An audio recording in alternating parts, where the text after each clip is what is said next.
The record in the matter of the people of the state of Michigan versus Sandra Baxter, file number 24-00482. Council appearance. Good morning, Your Honor. Stephen Graham, P51260, Assistant Attorney General on behalf of the people.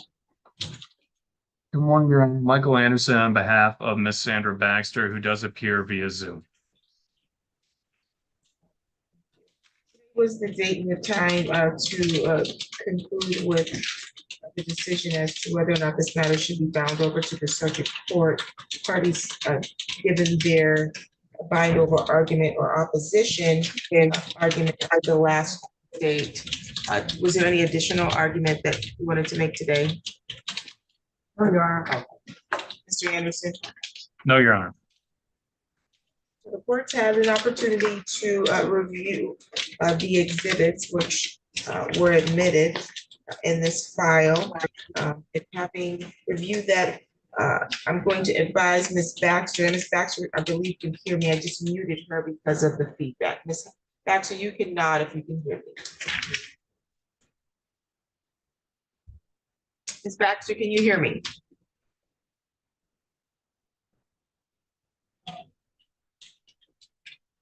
Can you raise your hand if you can hear me? Thank you. Okay.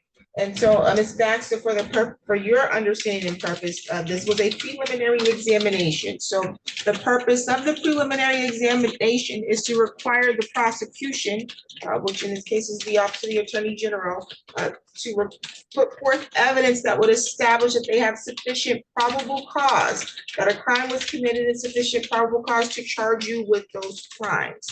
This is not a trial. They do not need to prove each element beyond a reasonable doubt.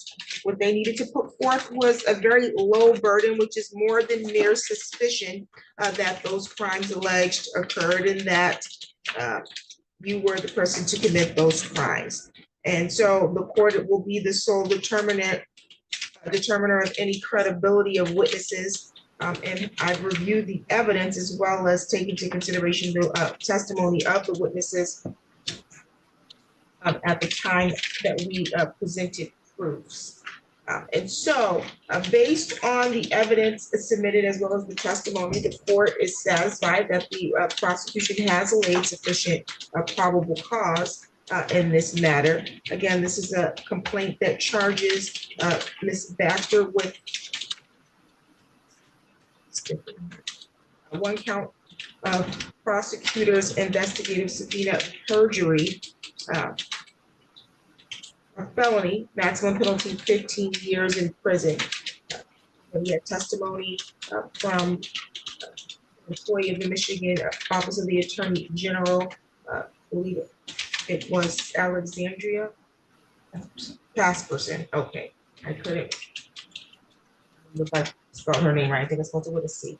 Alexandria Casperson. There was a testimony about her investigation into the initial concern. There was testimony from Jennifer Kapuscinski, thank you, who gave testimony about the articles of organization that was filed by the defendant in search warrant for the bank records, and then reviewed the extensive information that was provided from the prosecution. There was some exhibits also stipulated to and exhibits submitted by the defense. The court is satisfied that there is sufficient probable cause for the matter will be bound over. The bind over date is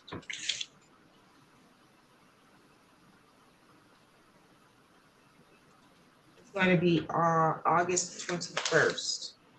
And so that's the date that the circuit court is going to get the file from the district court. They will not require your presence in the circuit court on that date because you will not be rearranged unless your attorney is making a special motion to have you rearranged at the circuit court. Otherwise, your next court appearance is going to be for a pre-trial at the circuit court. Your attorney will be made aware of that date. You can unmute Ms. Baxter if you have any questions. No questions.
Okay, bond in this matter was set at 1,000 personal. We're cognizant that will continue.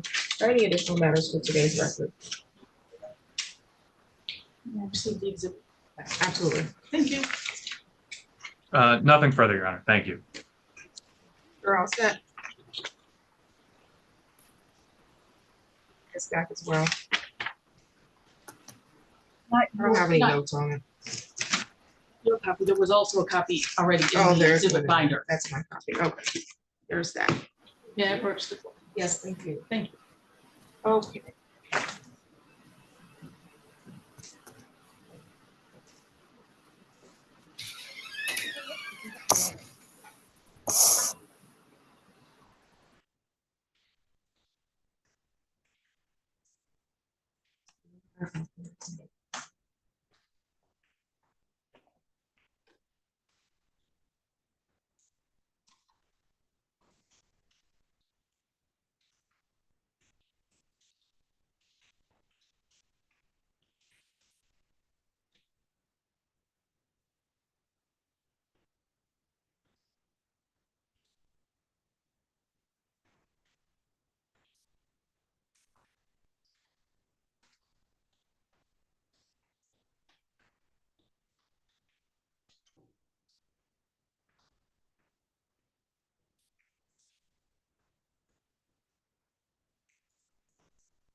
Okay, on the record in the matter of the people of the state of Michigan versus Heather Lombardini, file number is 24-00510, council appearance. Morning again, Your Honor. Stephen Graham, 251260, Assistant Attorney General on behalf of the people. Morning, Your Honor. Gallup Fish on behalf of the people as well. Good morning. Tom Cranmer appearing on behalf of Mrs. Lombardini, who is seated next to me. Council. Okay, today was the date set for a motion, and this is for Ms. Lombardini's motion to dismiss the complaint. And the court has reviewed your motion and your reply.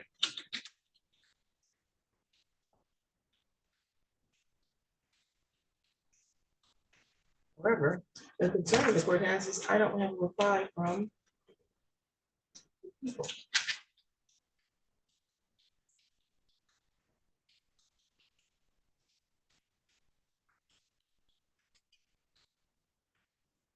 Did you file a reply, a responsive She motion? did, Your Honor.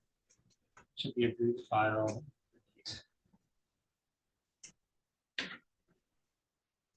June 26th.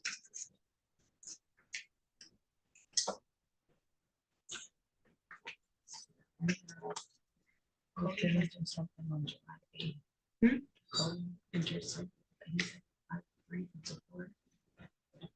Yeah, I have it July 8th, but that was the minutes. I don't have anything. I don't see anything in JIS. No, we don't have anything in JIS that we received anything from the people.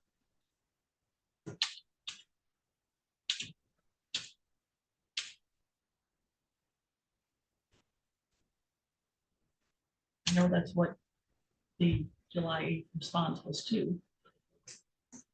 It was apparent that they had received a response by, but I don't have anything. I have what was filed on May 14th.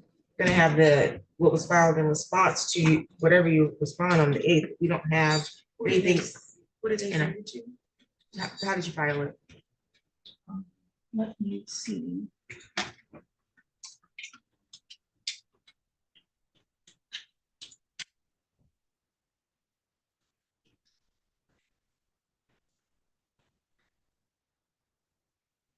I know originally she tried to file it by e-filing and it was rejected because You don't have the e-filing. page limitation, and then she filed it. I know it was mailed in, but I can tell you how.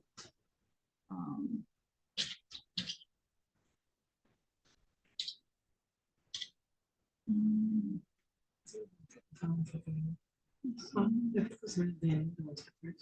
Yeah, we don't have e-filing for criminal, but if it was mailed in, it should have gone to criminal. They didn't put anything in that they received.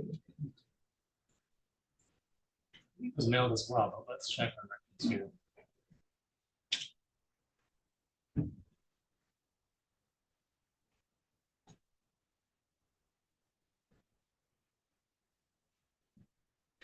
Mail the 26th, June, June. do you have a copy with you?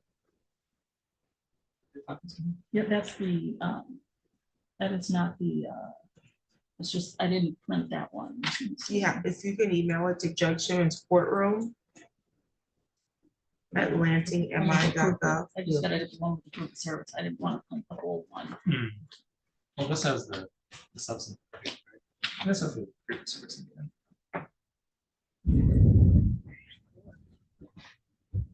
And of course, Your Honor. Yes. copy. Okay, yeah, that's fine. I just, We can make a copy of it. this is the one, this is for the, Click on the end. Believe so. I thought it just came off. Okay, it does. All right. I just want to make sure I got the proof of service on it.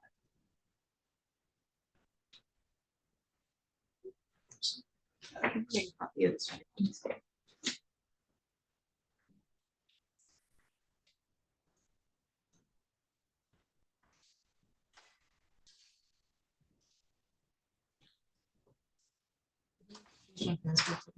Yeah.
No, no, well. No, I'm sorry. I believe that you can exchange.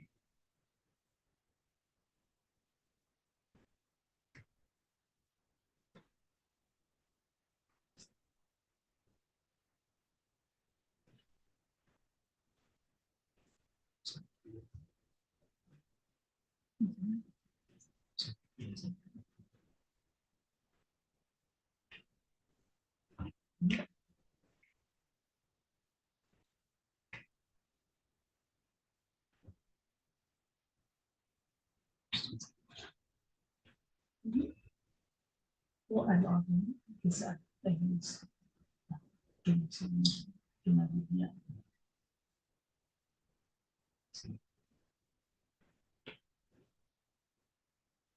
I like it. Just because-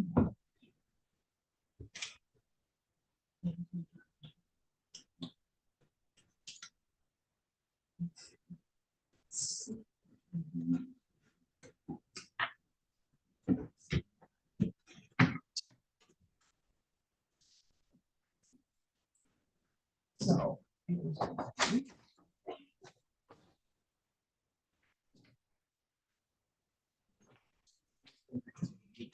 Yes, please.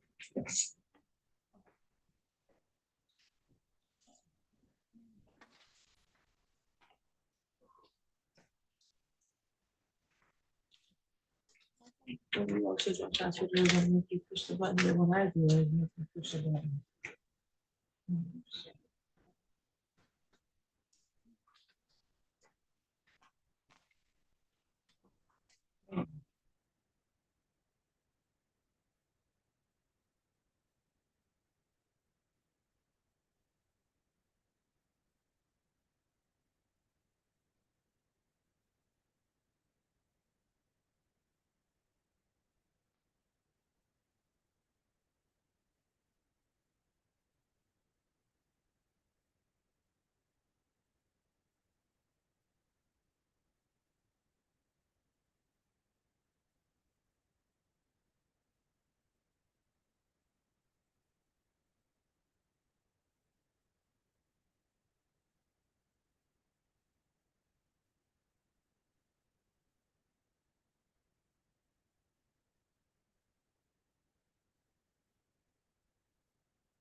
All right, back on the record, People versus Kevin Lombardi, and I did have an opportunity to read your brief. I'll let you make the arguments on the record for whatever points you want to hit at this time. You can proceed. Thank you.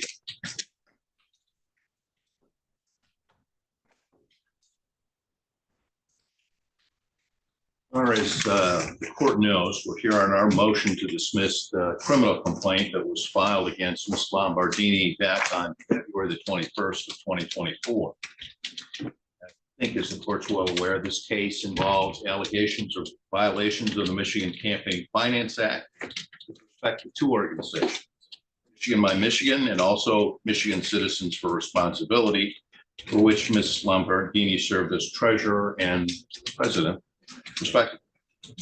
And the complaint actually has four different counts, 3 misdemeanors and 1 felony. Counts 1 and 2 allege that Ms. Lombardini failed to file a statement of organization for both entities as required by the Campaign Finance Act. Count 3 alleges that she failed to file a campaign statement for Michigan My Michigan as required by the Act. And then count 4, which is the felony count, alleges that she uttered and published a false statement in an affidavit submitted to the Secretary of State defending against a citizen complaint alleging violations of the Campaign Finance Act. I know the court's had the opportunity to take a look at the briefs. They're voluminous. And what I think I want to do today, with the court's permission, is really focus my argument on the primary 2 reasons why the charges brought against Ms. Lombardini by the Attorney General can't go forward. Because with all due respect, these are so clear that I don't think it's necessary to go any further. First and foremost, none of the charges that were brought against Ms. Lombardini were none of the charges that were brought were timely filed. In fact, they were brought by the Attorney General's office a year and a half too late. Second, with regard to the uttering and publishing count, which is really the only felony count, as I mentioned, it violates the exclusivity provision of the Michigan Campaign Finance Act. And by that I mean, the Act itself indicates that there are exclusive remedies or provisions within the Act for enforcement of the Act. Uttering and publishing is not one of those. So let me speak first to the issue of untimeliness. In order to appreciate why the present charges are untimely, I think it's essential to understand the general statutory scheme laid out by the Act for addressing violations of campaign finance law. In a nutshell, the Act requires the Secretary of State to spearhead any investigation into any citizen complaint alleging the violation of the statute. When such a complaint is filed, the statute expressly requires that the Secretary of State, quote, shall investigate, end of quote, the pending allegations. And that's found in MCL 169.215.9. The Act also makes clear that the investigation is time sensitive.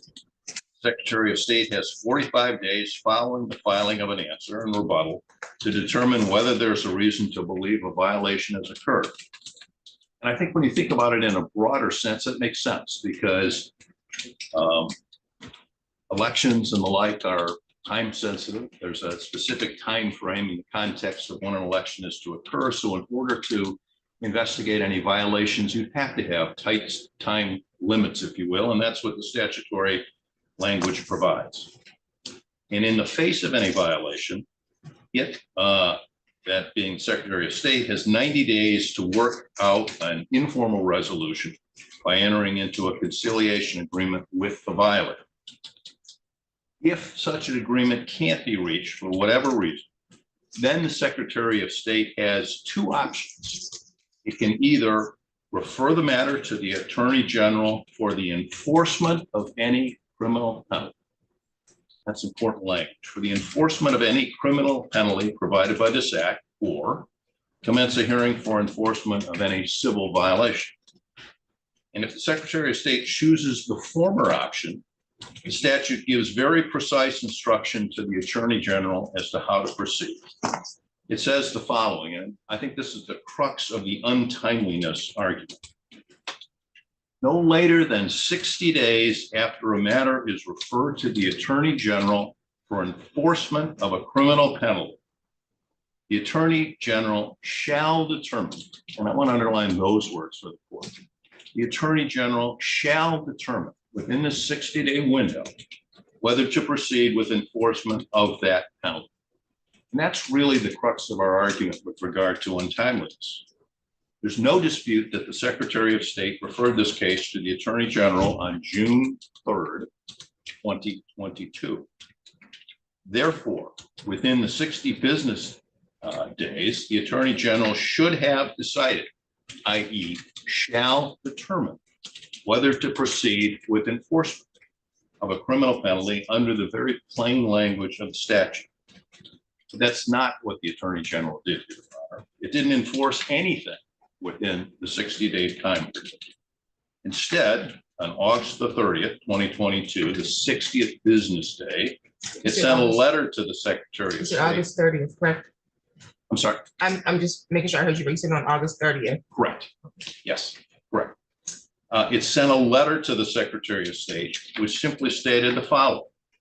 The Attorney General has determined to proceed with an investigation into the potential enforcement of any appropriate criminal penalty. And with all due respect, that letter flies in the face of the very explicit language of the Campaign Finance Act. The statute doesn't say that the Attorney General can, quote, potentially enforce a criminal penalty by opening an investigation to determine whether a crime has even taken place. That's what the Secretary of State just did in deciding to refer the case to the Attorney General. Instead, the statute requires the Attorney General to make a decision to actually enforce criminal penalties. And the only mechanism available for enforcing criminal penalties is bringing criminal charges. Everyone agrees that the Secretary of State didn't ultimately bring charges in this case until February. In fact, February 21st of 2024. It's a year and a half after the 60-day enforcement deadline. And respectfully, Your Honor, this case isn't even a close call with regard to those time limitations. The Attorney General completely and utterly blew the statutory timeline for filing its complaint. So what does the Attorney General say, or how do they try to justify clear delay? Well, it essentially takes the position when the statute directs it to, quote, proceed with enforcement of a criminal penalty. It doesn't need to actually enforce anything. Instead, the Attorney General says it only needs to, quote, formally open an investigation into whether a criminal violation in fact occurred. But that argument doesn't hold up for three separate reasons. First, it substitutes the word investigate for enforce, even though the legislature showed in the act itself that it used those terms separately. It's the Secretary of State who is statutorily charged to investigate whether a crime occurred. And if the Secretary of State determines a crime has been committed and refers the matter to the Attorney General is then charged with enforcement of a criminal penalty. If the legislature simply wanted the Attorney General to open another investigation, it would have used the word investigate, just like it did in directing the actions of the Secretary of State. Instead, it used the word enforce, and that's critical. Second, the Attorney General's position flies in the face of the deliberate language it used in its August 30th letter. Again, the Attorney General announced its intent to proceed with an investigation into the potential enforcement of an appropriate criminal penalty. If the Attorney General truly believed that the word enforcement meant that it only needed to open an investigation, then it wouldn't have needed to say it was potentially enforcing a criminal penalty by opening an investigation. It used the word potentially precisely because there is a difference between potentially enforcing a criminal law by investigating whether a violation has occurred, and two, actually enforcing a criminal law by filing criminal charges. And the act requires the latter. Third, the Attorney General's interpretation of the act obliterates the statutory scheme for moving campaign finance cases forward to a quick resolution.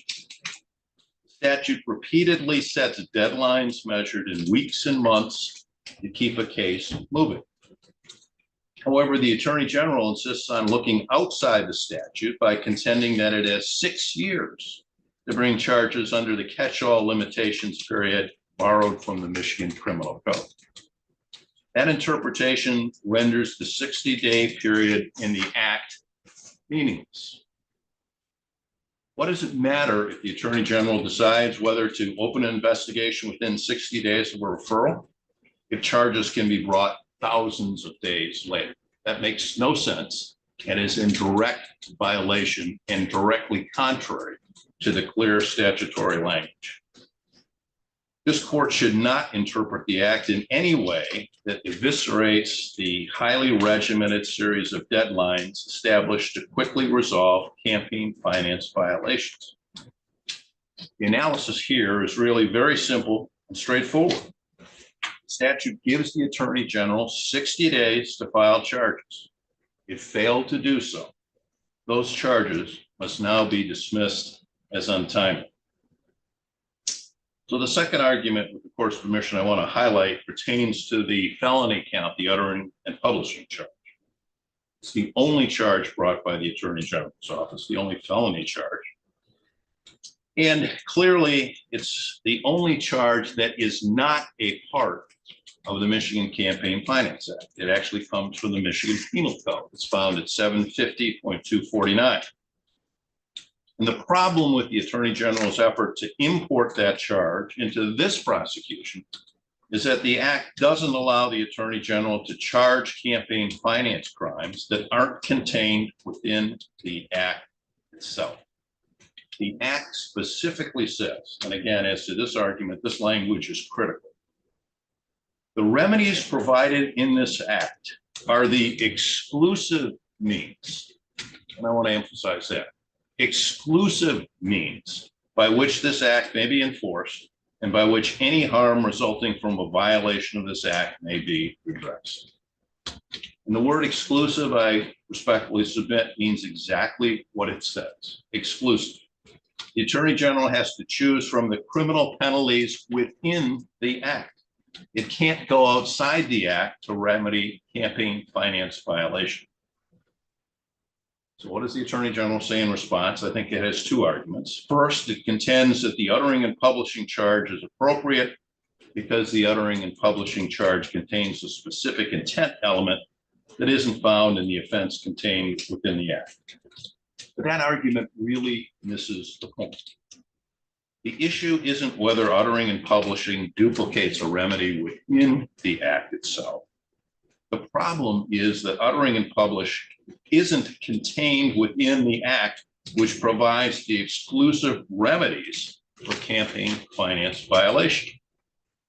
And that exclusivity provision makes this a very different situation than the case cited by the people, which is the case of the People versus Hall, the only case that they cite in support of their position.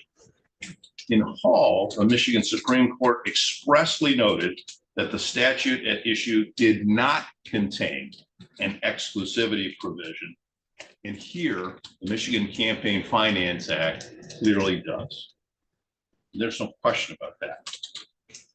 And second, the Attorney General argues that the word remedy in the act only refers to civil remedies. As an initial matter, that ignores the plain meaning of the word remedy. For over 100 years, the Michigan Supreme Court has used the word remedy to refer to both a civil or a criminal remedy. And we cited case authority for that in our brief. And that's because the word is broadly defined as the means of enforcing a right or redressing a wrong. The Attorney General's interpretation also ignores the plain language of the act. When the statute talks about the exclusive remedies that may be enforced, it is referring directly back to the enforcement provision found in MCL 169.215(10). That provision, in turn, encompasses both civil and criminal remedies. Specifically, it provides for both the enforcement of any criminal penalty provided by the Act and the enforcement of any civil violation. So the legislature knows how to distinguish between civil violations and criminal penalties when it wants to. It did not use either of those terms to limit the meaning of the word remedy in the exclusivity provision, because it is plainly intended for that provision to apply to both. So, Your Honor, for these reasons, we believe the language of the statute is very clear on both the issue of timeliness and exclusivity. And we're simply asking the court to give the words used by the legislature their plain and ordinary meaning. However, to the extent that the court believes there's any ambiguity in the statutory language, I want to close by reiterating the rules of construction that apply in a criminal case. Under the rule of lenity, a defendant should not be forced to run through interpretive gymnastics to reveal the meaning of a criminal statute. Penal laws are to be strictly construed with all doubts resolved in a defendant's favor. And that's found in the People versus Arnold case that, again, we cited in our brief. The Attorney General would have it exactly the opposite. Wants the court to interpret the word enforcement to mean investigation and exclusive to mean non-exclusive. And with the utmost respect, these are two simply untenable positions. The statute says what it says and should be enforced as it was written. And for that reason, Your Honor, we're asking the court to dismiss this case in its entirety. Thank you very much. I thought you made another point also about a violation of First Amendment. Did you not want to address that? I did, Your Honor, and I'm happy to talk about that, but with all due respect, I think it's easier, and I don't mean disrespect at all. I just think that I'll rely upon what we've set forth in our written brief on that issue. Thank you.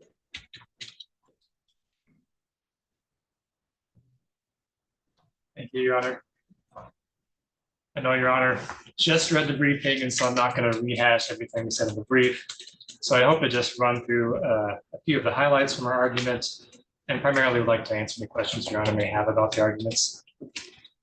And so defendant's primary argument is that the Campaign Finance Act precludes the charges brought against her in this case. As to the misdemeanor charges, and it looks to section 15 sub 14 of the Act, which provides the Attorney General 60 days to determine whether to proceed with enforcement following the Secretary of State's referral. And defendant's argument is that this creates a statute of limitations applying to the filing of charges, and creates a 60-day statute of limitations. The problem there is that statutes of limitations contain specific language, especially in the criminal context, where they provide when an indictment may be found and filed. And here, even if we weren't going to look for that specific language, we expect to have something about charges or filing or an indictment or a complaint, but we have none of that language. Instead, the legislature chose to use this broad and general language to determine whether to proceed with enforcement. We have to presume that that choice by the legislature was intentional, to use this broader language rather than specifically referring to charges or filing. Here, the AG complied with this requirement by issuing its letter indicating that it was going to open a formal investigation and the possibility of criminal charges following the Secretary of State's referral. That was the determination the Attorney General made to proceed with enforcement. Now, defendant emphasizes. Let me stop you right there, just because I have a question. Of course. As we talk about section 14 of the NCL 169-215 section, I'm at section 14. Yes. Where the language states no later than 60 days or business days after the matter is referred to the Attorney General for enforcement of a criminal penalty, because we agree or do we that there's one of two penalties under the Act. Correct. Correct. There's civil penalty or criminal penalty. Correct. I believe it refers to civil violations and criminal penalties.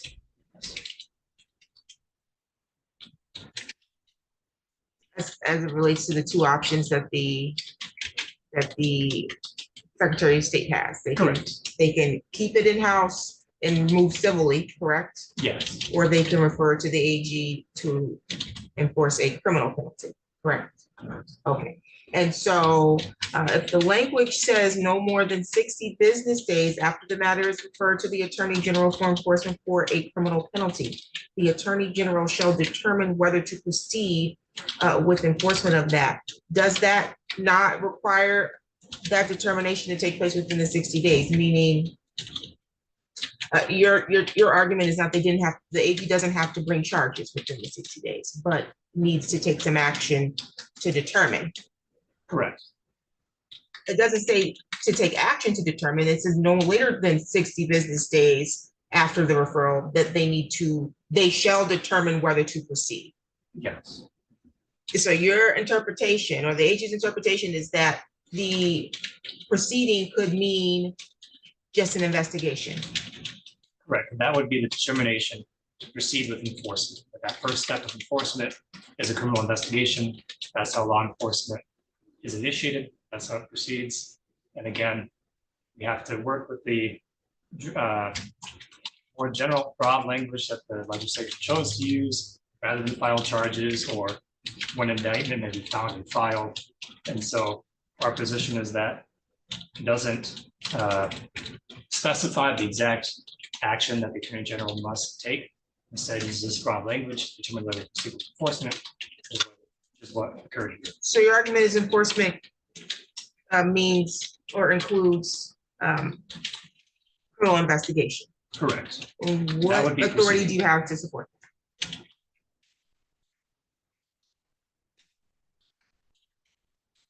Your Honor, all I can point to is our dictionary definition of proceed, which is Well, I want initiate. to talk about enforcement, not proceed.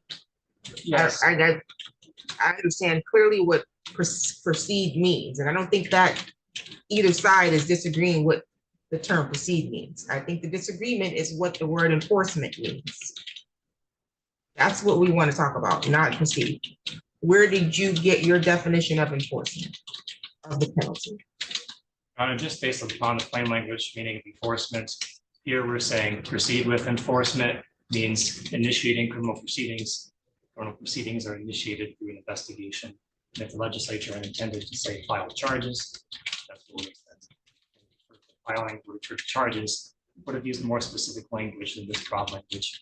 Proceed. I understand that to be your argument, but I'm trying to understand where are you getting this definition? Is there a legal basis that you're getting that? I'm not aware of any definition of statute or any definition of case law. So in that sense, no, there is no. As to what or how we should determine or interpret the term enforcement. In this context, correct. Okay, you can proceed. So, Your Honor, that's our plain language argument, is that the legislature gave no indication in the text it was intended to create a 60-day statute of limitations. Looking at this from a policy perspective, the 60-day statute of limitations would be terrible policy. There's a reason that statutes of limitations are typically measured in years rather than days. And that's because criminal charges are weighty, and much more weighty than a civil violation. And so the defendant points to the tight deadlines otherwise set forth in the act in terms of investigating potential violation. But it makes complete sense that once we reach the criminal sphere, those deadlines can no longer be tight, that we have to then conduct a full investigation and then proceed through the criminal courts, which is going to take time. And there's a reason the investigation in this case took over a year, and that's because we took criminal charges seriously and wanted to conduct a thorough investigation. And so it'd be hard to believe that the legislature would intend to reduce that window for filing charges from 6 years to 60 days.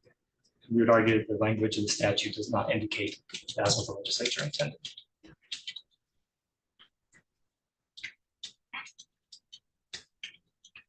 So looking to the uttering and publishing charge, which is the felony charge here. In the briefing, the defendant looked at both section 15 sub 8 and section 15 sub 17. Sub 8 creates a civil violation for filing a false statement, a complaint. Our analysis of that provision is where we refer to Hall, because we read defendant as arguing that there's a conflict between sub 8 and uttering and publishing. So we went through the Hall analysis, explained why there's no conflict there. So that's where our Hall analysis applies as to that argument that was raised in the briefing. As to sub 17, the exclusivity of remedies provision, In our brief, we go through the text line by line, explaining why the provision concerns who may enforce the provisions of the Campaign Finance Act. What it does is it prevents outside parties, other than the Attorney General, the Secretary of State, from trying to enforce the act through the courts, but does not bar the Attorney General from bringing charges under the criminal code where appropriate. So again, that a part of our argument there goes to the definition of remedy, where we looked at Black's dictionary, which indicates that typically refers to the civil context. Defendant cites one case from 1910, which is Simmons v. Lampert, 159-509, indicating that the court has at times referred to remedies to refer to criminal or civil. But even later in that same opinion, the court distinguishes between a civil remedy and a penal provision. And so these are different terms, and remedy does typically refer to a civil violation. And so that goes to our plain language analysis. I think an even simpler way to look at this, Your Honor, is that the uttering and publishing charge in this case is not enforcing the Campaign Finance Act. The allegation of the complaint as to that count is not that the defendant violated a provision of the Campaign Finance Act, but she violated MCL 750.249. For that reason, too, this provision doesn't apply here and certainly does not bar the Attorney General from bringing charges under the penal code, and does not immunize the defendant from prosecution for such violations. Your Honor, I'd be happy to answer any questions about our First Amendment analysis. But otherwise, I'll follow the defendant's lead and not address that further here. Okay, I have some questions about the statute limitation issue. Okay. So the Campaign Finance Act, it outlines a lot of deadlines. We don't disagree with that. And so is it the Attorney General's position that once they, let's say I took your argument that enforcement is synonymous with investigation. Does it not give a timeline for how long you get to investigate? Our position is that it is not, because then the charges enter the criminal sphere. The typical statute of limitations in the criminal context applies, which provides 6 years to conduct a thorough investigation and bring charges, not this type window of 60 days that a prosecutor or the Attorney General has to rush to the courthouse to file charges while an investigation is still pending. Why Would that be true versus the contrary, which if you read section 17 says this is the, except as provided in section 57, this remedy provided in this act are the exclusive means by which this act may be enforced and by which any harm resulting from a violation may be redressed. Why does that not matter? And we now go into the criminals, even though they state here that this is the exclusive way to address it. Yes, and Your Honor, that goes into a little bit more in depth into the weeds of our argument in the brief. And so how we read 17 is the first 2 lines apply to attempts to civilly enforce the provisions of the act by a layperson or by an outside organization. And so the first. What, you said the first 2 lines go to civil? Correct. The first 2 sentences are 2 sides of the same coin. The first line says, get the exact language here, there's no private right of action, either in law or in equity. And then the next line says the remedies provided in this act are the exclusive means. And so again, that's limiting who may attempt to try to enforce the act through the civil means, a civil action. But it doesn't say that. It doesn't say anything about only civil. I can understand the interpretation, I think, about equity, because we know that's civil, correct? And obviously taking a private right of action would mean it has to be civil. However, when we go to the next sentence, it's a separate sentence, except as otherwise provided in section 57, the remedies provided in this act are the exclusive means by which the act may be enforced and by which any harm resulting from this violation may be redressed. So you're saying because they use the word remedies, that automatically means they're only talking about civil? I would say that is a clear indicator that they're still talking about civil following from the first sentence. And so this is essentially the second half of what is stated in the first sentence. And so you dispute the position of the defense is, which is that the term remedies in legal context is used in both criminal and civil matters. I would say to the extent that's true is very rare. They only cite to this one case from 1910, as I point out, that case even later in the case distinguishes between civil remedy and a penal provision. And so remedy, and this is from Black's too, typically refers to the civil context. I think that's also demonstrated, Your Honor, by the third sentence of that provision, which then talks about criminal penalties specifically, seemingly creating a distinction between those first two sentences and then who may enforce criminal penalties as the Attorney General. Correct. And I think that, but I think that also gives emphasis to the second sentence being applicable to civil and criminal, because they're now explaining who can only enforce. The second sentence says that this is the exclusive means by which this may be enforced, and then it's making it clear if you want to go the criminal route, only the AG can do it. So that means the second sentence is not just talking about civil, talking about enforcement. I think I would. Otherwise, I understand if your, they use the word criminal as it relates to the third sentence, and then they only wanted to be relating, they only wanted the first and second to relate to civil, then they would have used civil, correct? I think I would look again to private cause of action, the first sentence, making it clear to the reader that we are talking about the civil context. I agree to that, And I would read that to But- continue into the second sentence. but the second sentence doesn't use the civil or criminal. And they're specifically using language in section 17 that will distinguish or have the reader understand when they're talking about a private cause of action, when they're talking about a criminal action. And so the sentence that doesn't say either, why would we not construe that to mean remedies for both, when it's clearly stating this is the only way that any harm, that any would be civil or criminal? No? Again, reading this through a civil lens, I would see harm as harm to an individual attempting to enforce the act. Where does on it say their own. that? Again, that's reading from private right of action, the first sentence, and then the choice of the word remedies in the second sentence, which again, we would read as signifying the legislature is still referring to Oh. The civil context. Any further argument? No, Your Honor, except that to the extent defendant reads 17 as concluding prosecution under the penal code, I would again point out that prosecution under the penal code is not attempting to enforce a provision of the Campaign Finance Act. That is a separate charge based upon conduct that is covered by the penal code. Okay, so the count one under and publishing, your position is not, that's an act that was separate from the Campaign Finance Act by alleged violations. Correct. The alleged violation is not a violation of the Campaign Finance Act, but a violation of that criminal statute. Thank you. Thank you, Your Honor. Any re-argument?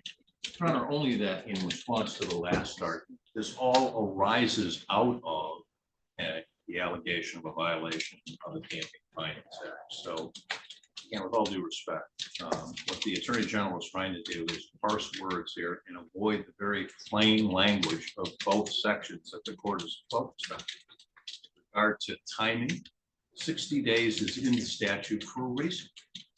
And respectfully, they blew it. We're well beyond the 60-day time frame. And with regard to the exclusivity provision, what they're attempting to do in a Campaign Finance Act case, there's no question that that's what this case is about.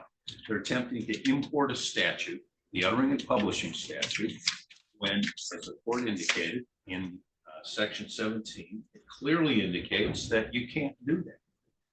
You can only charge violations of the campaign finance law, acts, if you will, that arise under the act. You can't import these other statutes. Respectfully, Your Honor, this case should be dismissed.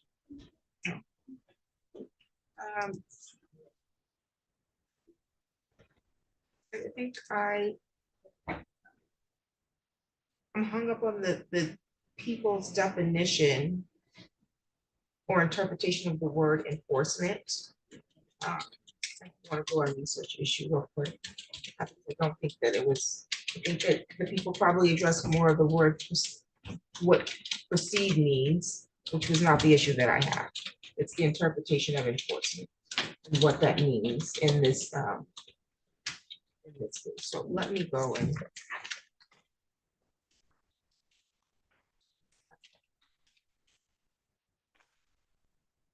So, is there somebody waiting for us? I'm sorry. Is somebody need us in here? Oh.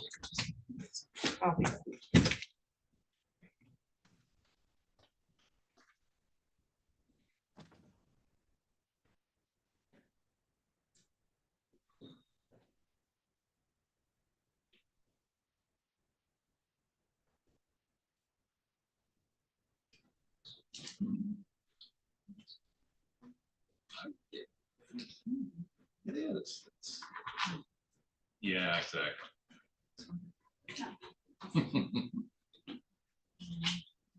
Oh. Okay. Mhm. Oh, very good.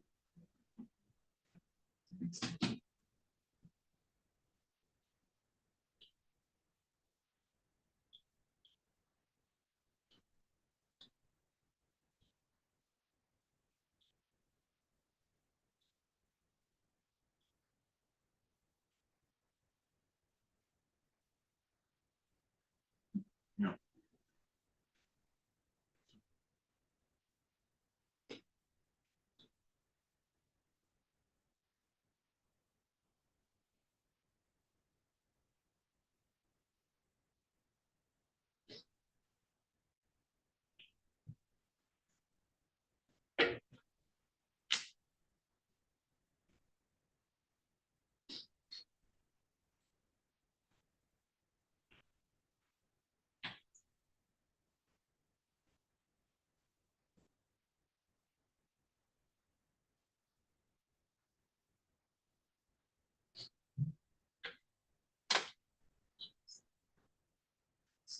Oh, I know.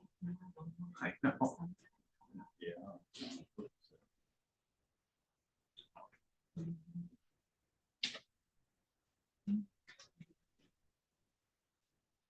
Oh, yeah, yeah, yeah. Thank you.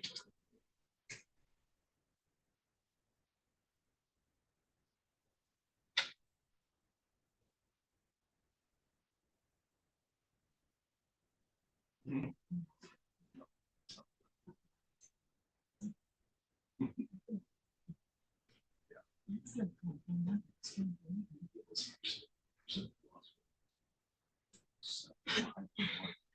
But it's the same.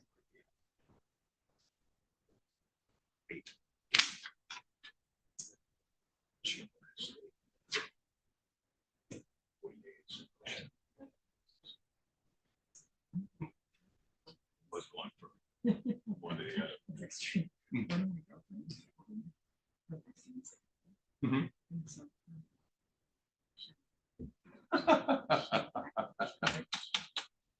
Let's do it. Oh, that's great. Work.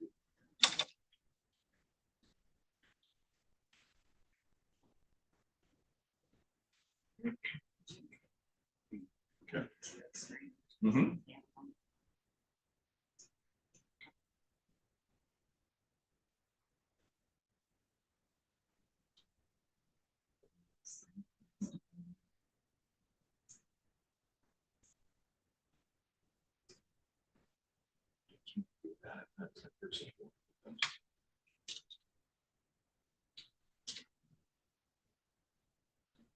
Mhm. Right. You can't. It's, you know, 6 figure.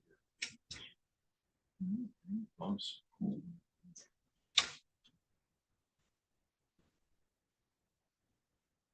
Right.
She said, I see it. No, I can't. Because, no, I cannot do a transfer. No, I can't do that because it's not secure. Okay.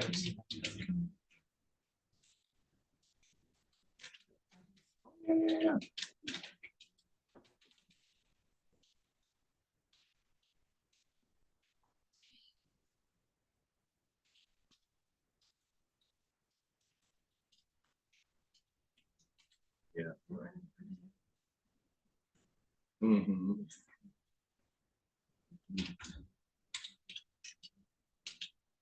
Yeah.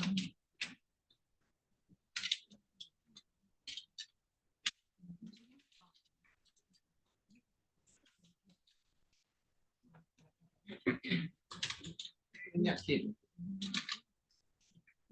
Very nice person.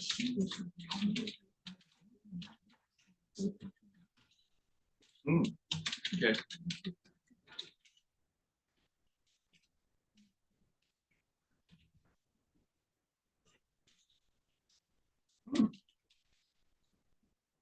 Really?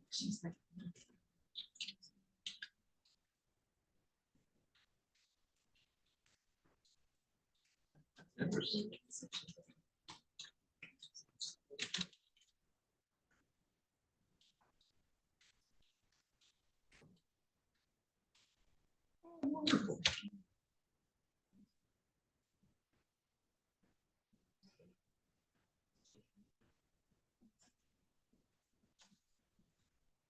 Mm-hmm.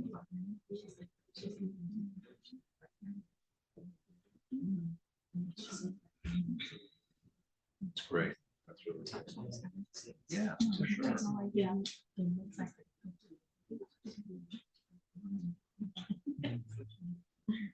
That's good.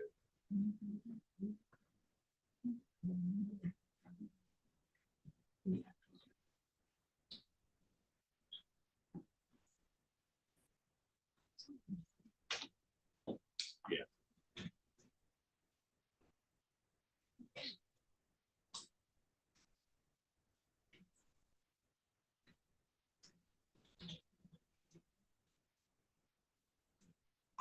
Mhm. Good.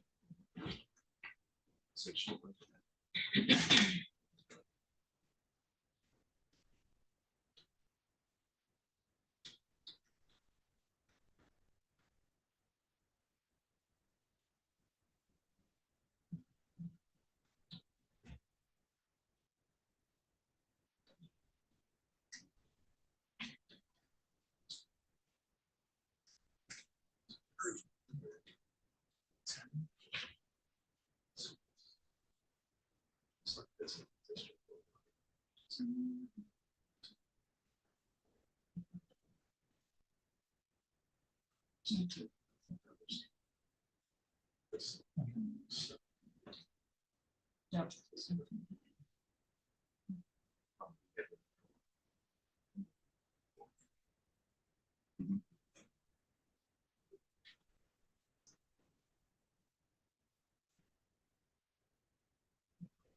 Mhm.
They need to want something shiny and then have the streets.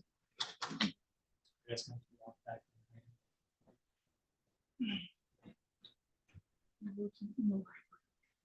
Yeah, there you go. It's on the wall. So I just did not want to be, all of a sudden take too long.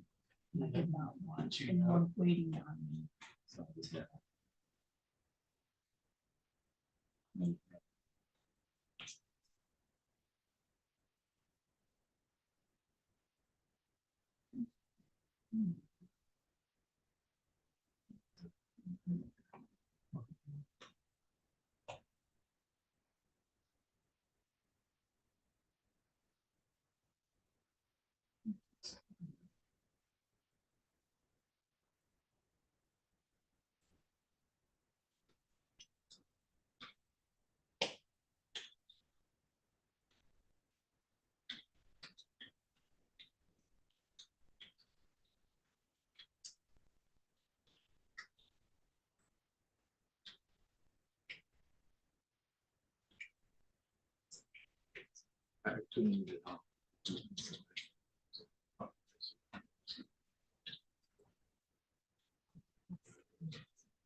I was gonna ask you that, what he was saying, but I think this is just for. To change it.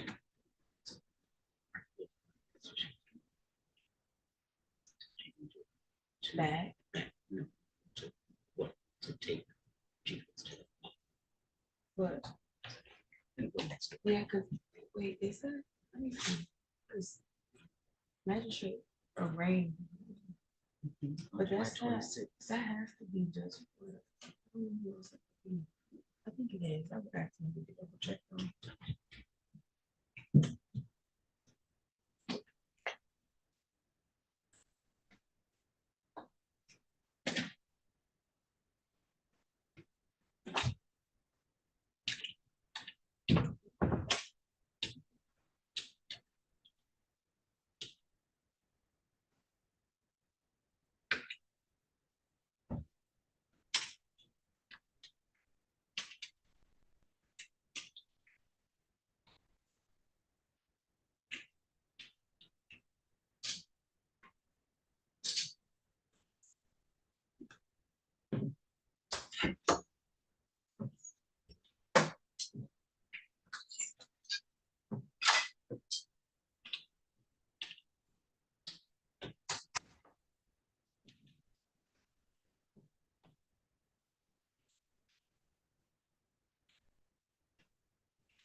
Mhm. Okay.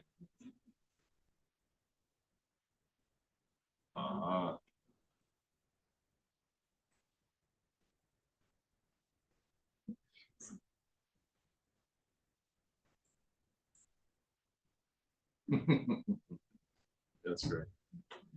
Mhm. Okay. Yeah.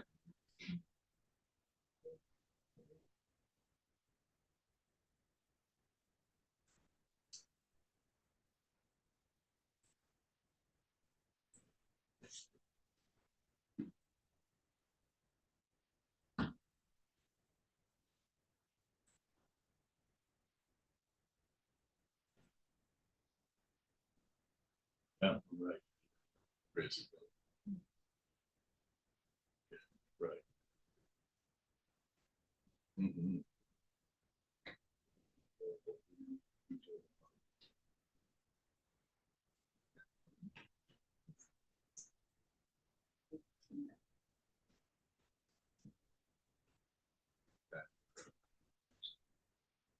Mhm.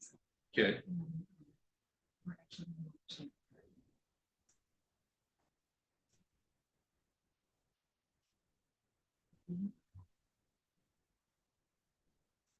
Okay.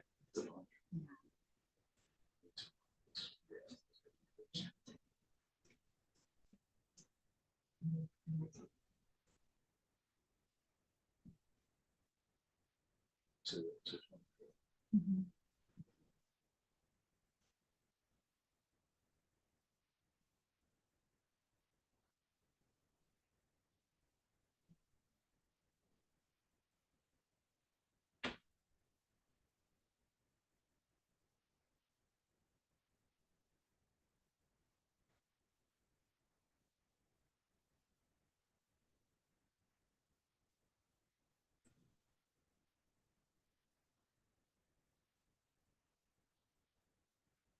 Yes, a little less.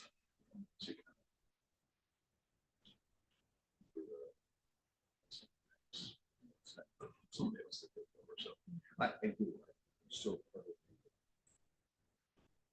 Trustees.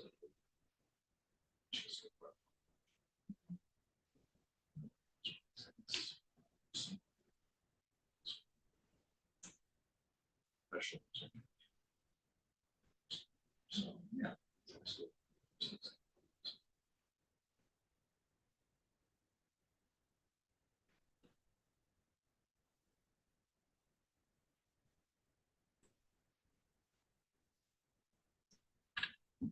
Okay. Yeah. So. and then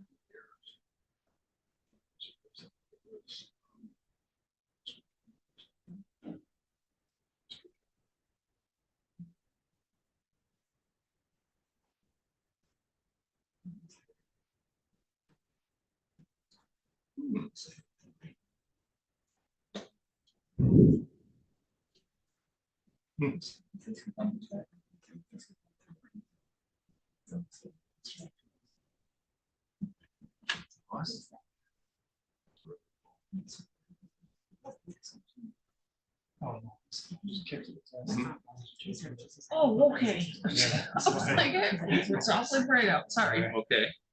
I thought you were serious. Okay, sorry.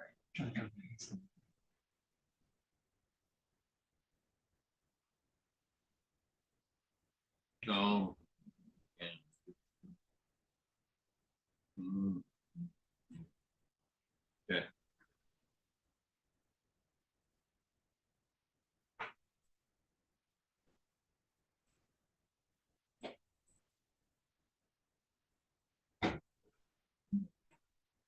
No.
Changed in the last 10 minutes from now. No.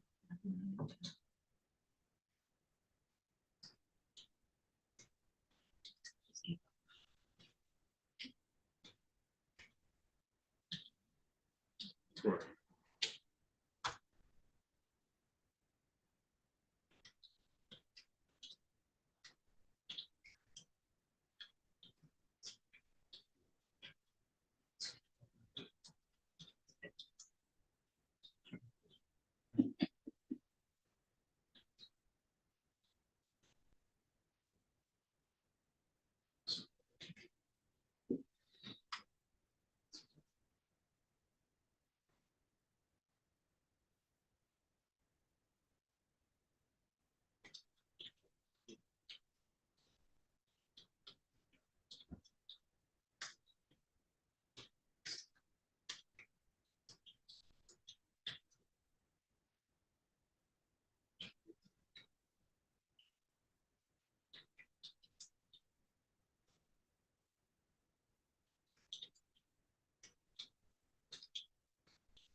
Mhm. So.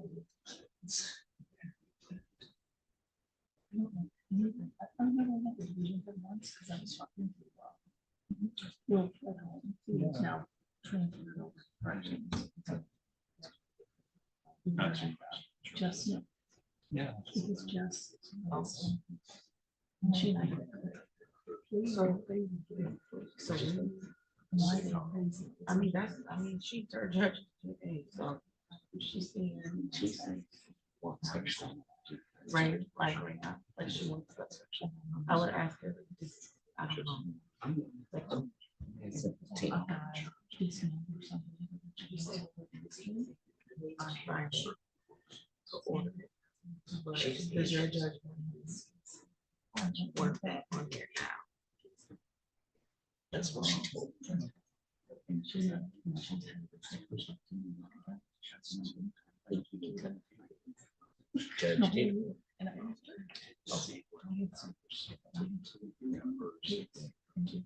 I cried from the Jesus.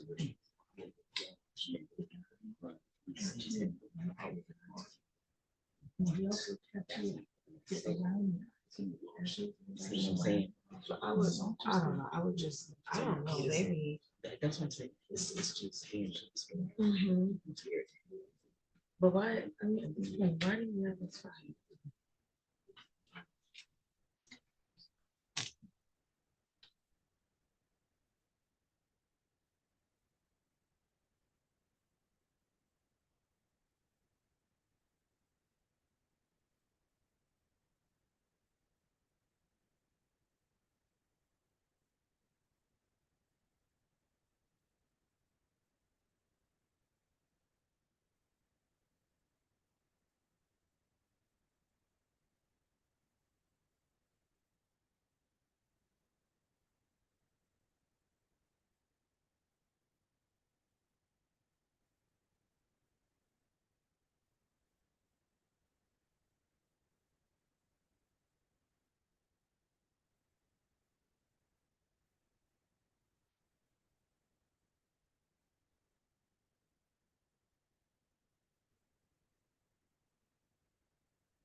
back on the record, and I had an opportunity to review case law. I wanted to review a couple of issues.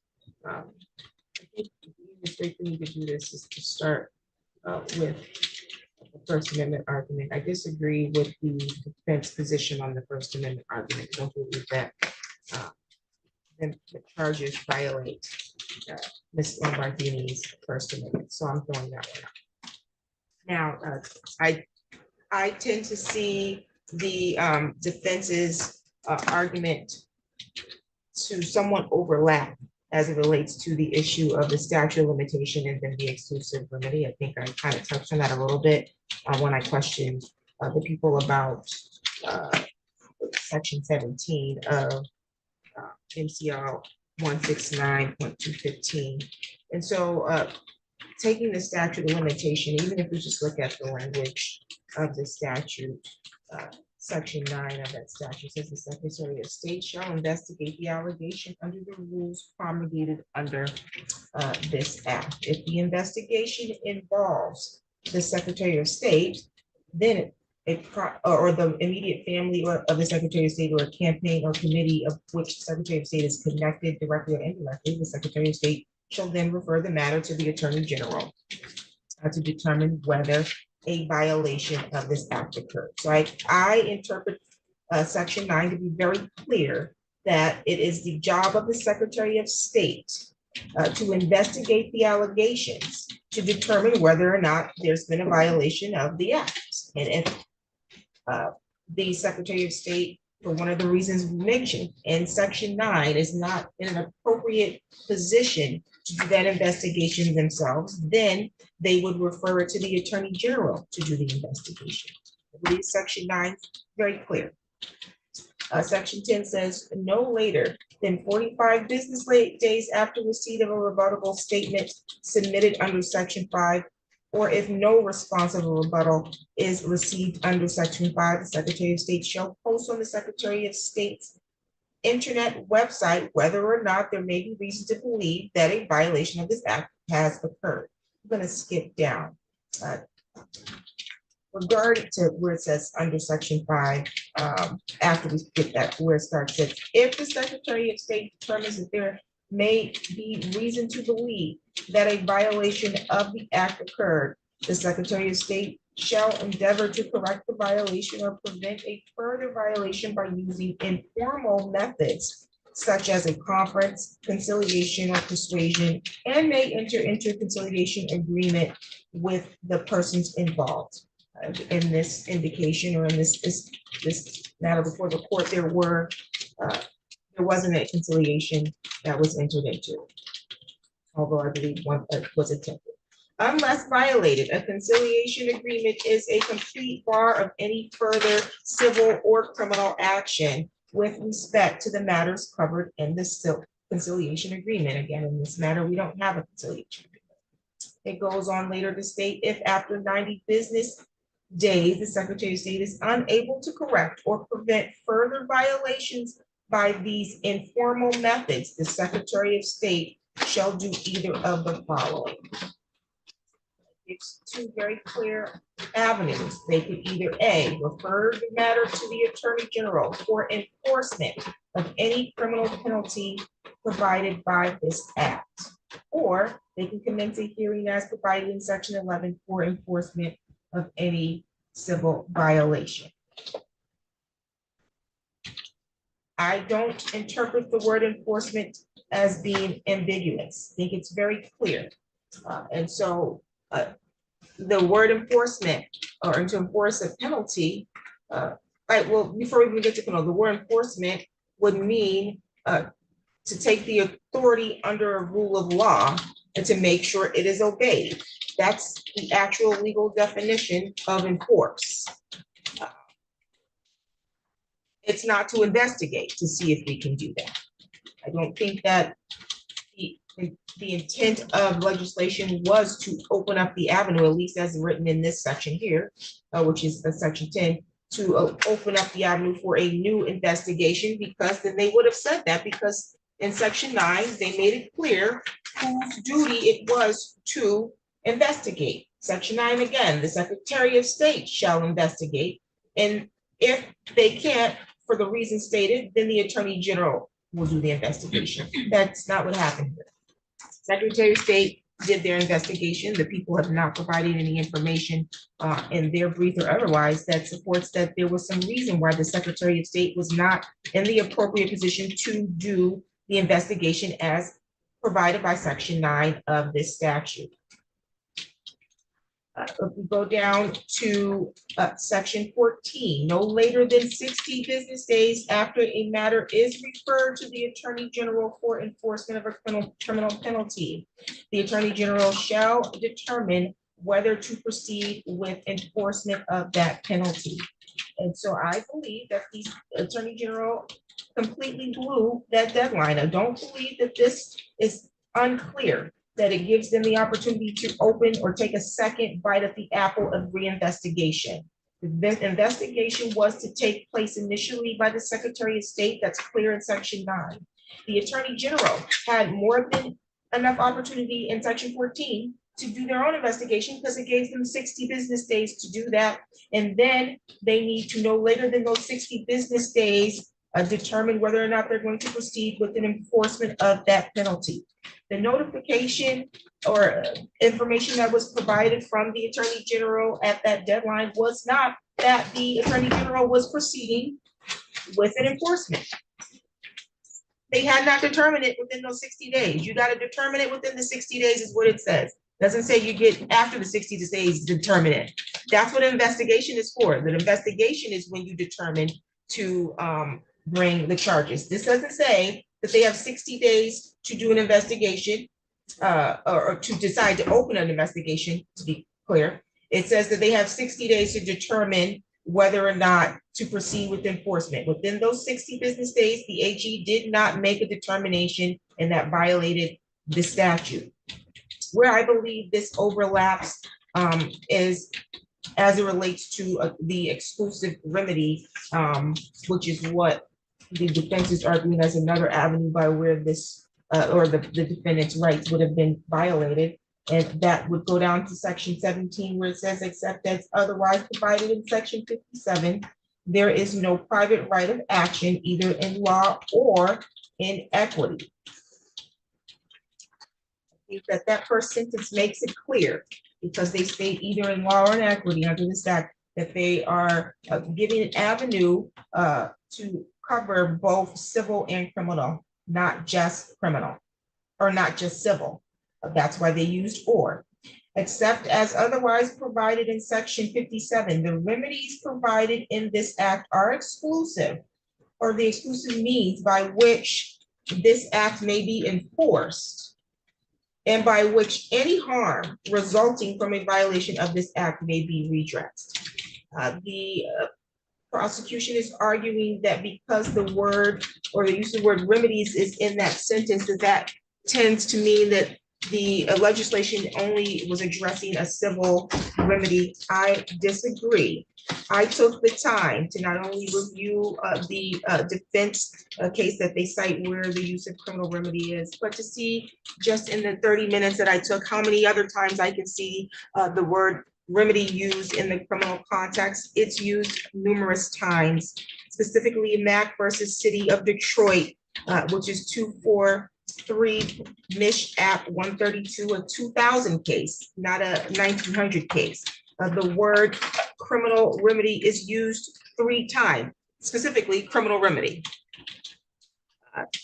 There's other cases, and I can cite a few if necessary, where the word remedy is used to describe or described in a criminal context. But when I also look at how the word remedy is used here, the word remedy as it relates to an action in law doesn't just mean remedy as we use it in the civil context, because sometimes we know the definition is given by Black's law is typically used in a civil matter to affix a remedy. But we can also affix a remedy in law, and we're not talking about a civil matter or attaching a dollar amount. For example, if there is a violation of a person's right, Fourth Amendment right during an arrest, the appropriate remedy would be a dismissal.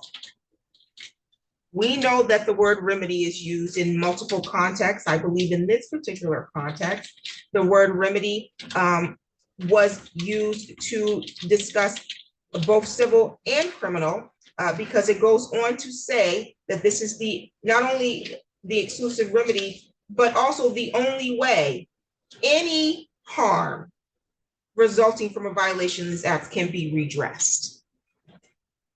It's a catch-all at this point. It's covered of both what you may construe as civil and anything else, because it says any harm resulting, that any harm would also include criminal harm. Then it goes on to emphasize, I believe, in the last sentence, that criminal penalties provided by this act may only be enforced by the attorney general. It did not say may only be investigated by the attorney general.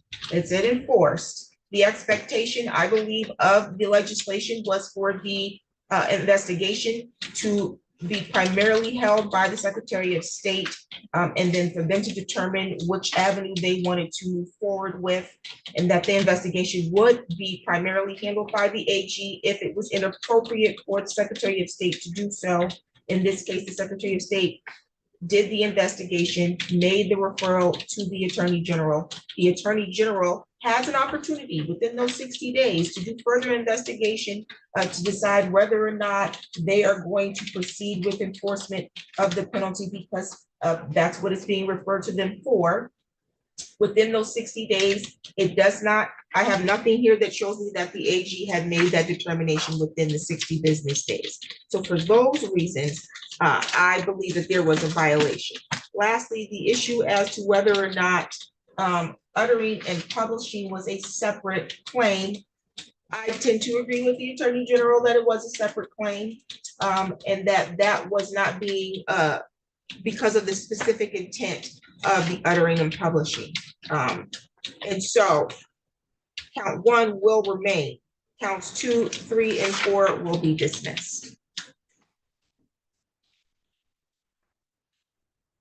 I don't believe anyone provided me an order, but if the defense can provide an order to the court. Your